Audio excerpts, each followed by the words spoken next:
Everyone thought party mode was dead, banned, erased from Formula 1. But after 2 races, total dominance, and 0 mistakes from Mercedes, the FIA has just confirmed something that changes everything. That level of performance is still possible. Just not in the way anyone expected. Back-to-back 1-2 finishes. Up to half a second gained, in the exact moments that matter. No reliability issues in the works team. While other teams with the same engine are struggling to even finish races. That's not just speed. That's control. So the real question is no longer if party mode exists. It's this. How is Mercedes creating that extra performance without breaking a single rule?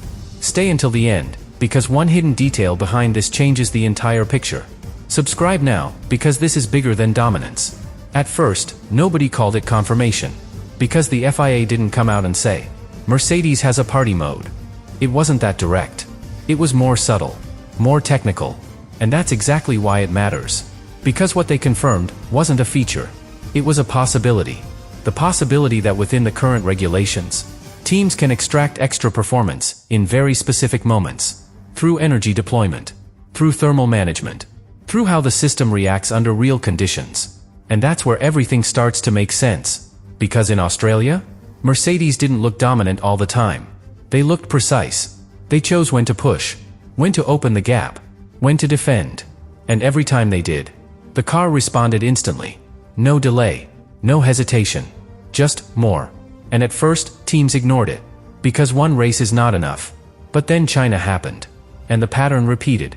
Exactly. Same behavior, same timing, same result.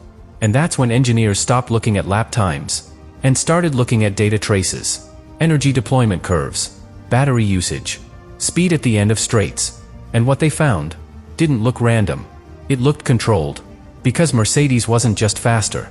They were faster when it mattered. Not before. Not after. Exactly when they needed it. And that's the key difference. Because under normal conditions, performance is linear. You gain a little here. You lose a little there. But what Mercedes is doing is not linear. It's selective. And that's what triggered the questions. Because that behavior looks very similar to something Formula 1 thought it had eliminated. But here's where things get even more interesting. Because under the 2026 regulations, you are allowed to manage energy dynamically. You can decide how aggressively to deploy, when to harvest, how to balance performance and reliability. And that flexibility creates opportunity. Opportunity to extract more if you understand the system deeply enough. And that's exactly what Mercedes seems to have done. Because when others deploy energy, they do it safely. They protect the system. They avoid overheating. They avoid risk. And in doing that, they limit performance. Meanwhile, Mercedes goes further. Closer to the edge. Closer to the maximum allowed. And they do it without crossing the line. Every single time. And that's not something you achieve by accident. That's something you build. Through data. Through testing. Through understanding the system better than anyone else. And this is where the FIA confirmation changes the entire narrative. Because now, it's clear. There is no illegal party mode. There is no hidden button. But there is something else. A way to recreate the same effect. Using the rules themselves. And that's far more dangerous. Because you can ban a mode. You can regulate a setting. But you cannot ban precision. You cannot regulate understanding. And that's where Mercedes has the advantage. But this opens a much bigger question. Because if this is all legal, if this is all within the rules, then why does only one team know how to do it like this? And that answer is where everything becomes even more uncomfortable. And this is where the answer starts to become uncomfortable. Because it's not about access. It's not about having a different engine. It's about knowing what to do with it. Because every team on that grid has the same base opportunity, same regulations, same limits, same theoretical performance. But only one team is actually reaching that limit. And that difference is everything. Because what Mercedes has done isn't just build a fast system. They've mapped it. Every limit, every safe zone, every dangerous zone. They know exactly how far they can push before something breaks, before temperatures spike, before the system forces them to back off. And that level of detail changes how you race. Because when you don't know the limit, you hesitate. You leave performance on the table. You protect the system. And that's exactly what most teams are doing right now. Playing safe, managing risk, avoiding failure. But Mercedes is doing the opposite. They are using everything, right up to the edge. and stopping exactly where they need to. Not before. Not after. Exactly. And that's why their performance looks different. Because it's not constant. It's calculated.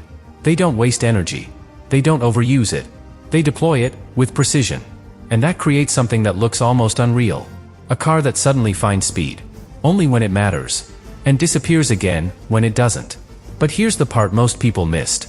Because this didn't start in Australia. It didn't start in China. It started months before, during testing, when Mercedes was already running more advanced configurations, collecting more data, understanding how the system behaves under pressure, while other teams were still learning the basics. And that's a completely different starting point, because by the time the season began, Mercedes wasn't experimenting. They were refining. And that's why everything looks so clean, so controlled, so precise. No mistakes, no surprises, just execution. And this is exactly what the FIA confirmation indirectly exposes. Because it proves something critical.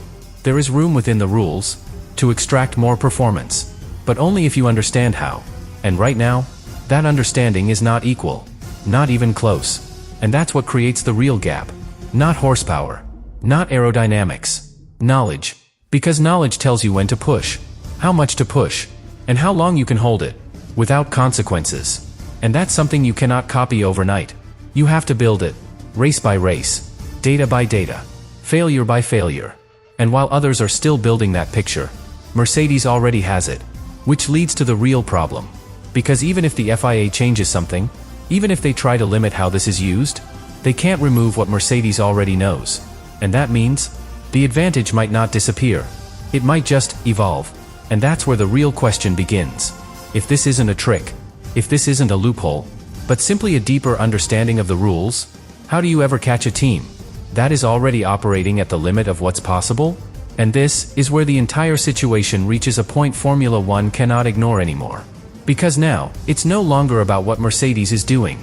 It's about what the rules allow. And more importantly, what they don't control. Because the FIA can regulate hardware. They can regulate dimensions. They can regulate limits on paper. But what they cannot fully regulate is how a system is used in real time. And that's exactly where Mercedes lives. In that space between the written rule and the real application. Because think about it.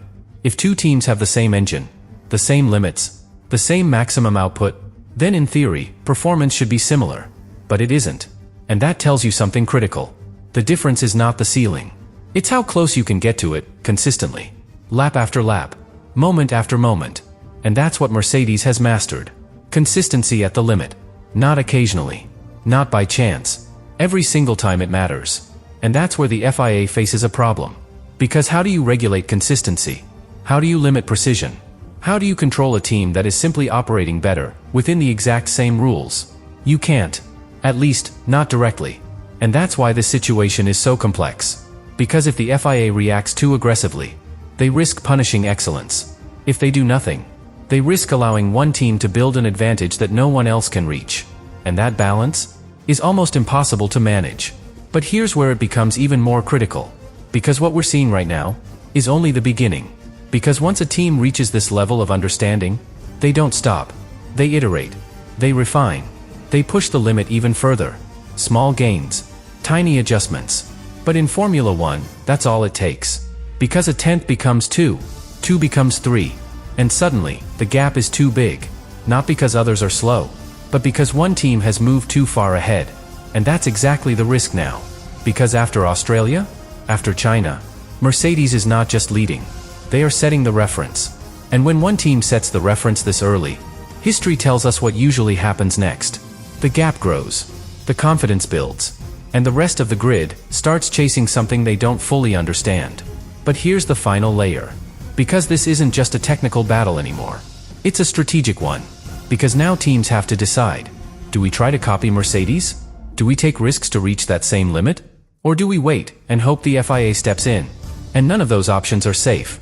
Copying without full understanding leads to failure. Pushing too hard leads to reliability issues. Waiting leads to falling further behind. And that's the trap. The exact trap Mercedes has created. Not intentionally, but inevitably. By being first. By understanding the system before anyone else. And now, everyone else is reacting, instead of leading. And in Formula One, That difference defines everything. So as we move forward, the real question is no longer about party mode. It's not even about Mercedes. It's about the future of this regulation era. Because if this advantage continues, if no one can replicate it, if the FIA cannot effectively balance it, then what we are watching right now is not just early dominance. It's the foundation of something much bigger. So the question becomes unavoidable. After just 2 races, after everything the FIA has now confirmed, is this still a championship fight?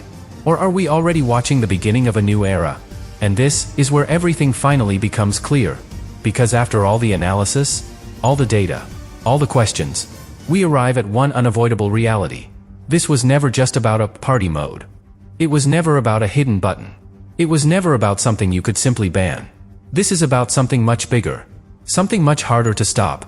Because what Mercedes has created is not a trick. It's a framework, a way of operating the car at the absolute limit, without ever stepping over it. And that changes the entire game. Because now, the advantage is not temporary. It's structural. It's built into how they think, how they design, how they execute every single lap. And that's why the FIA confirmation matters so much. Not because it exposes something illegal, but because it confirms something far more important. This level of performance is allowed. And that's what should worry everyone. Because if it's allowed, then it can continue. And if it continues, it can grow. Because Mercedes is not standing still. They are learning. Every race, every lap, every moment they push that limit, they understand it better. And that's the part no one can catch quickly. Because understanding compounds. It builds. It evolves. And once you're ahead in that process, you stay ahead. But here's the part that defines everything moving forward. Because now, the rest of the grid knows. They've seen it. They've felt it. They've heard the FIA confirm it. So there are no more excuses. No more unknowns. Only one objective. Catch up. But catching up is not simple. Because they're not chasing a part. They're chasing a philosophy. A way of extracting performance. That requires precision, confidence, and complete control. And that takes time. Time that the season doesn't give you. Because every race that passes, Mercedes is not just winning. They are reinforcing their advantage. Making it stronger. Making it harder to break. And that's how dominance truly begins. Quietly. Early. Almost unnoticed until it's too late. And that's exactly where we are now. Because after Australia, after China, after everything the FIA has confirmed, there is no more doubt. This is not a coincidence.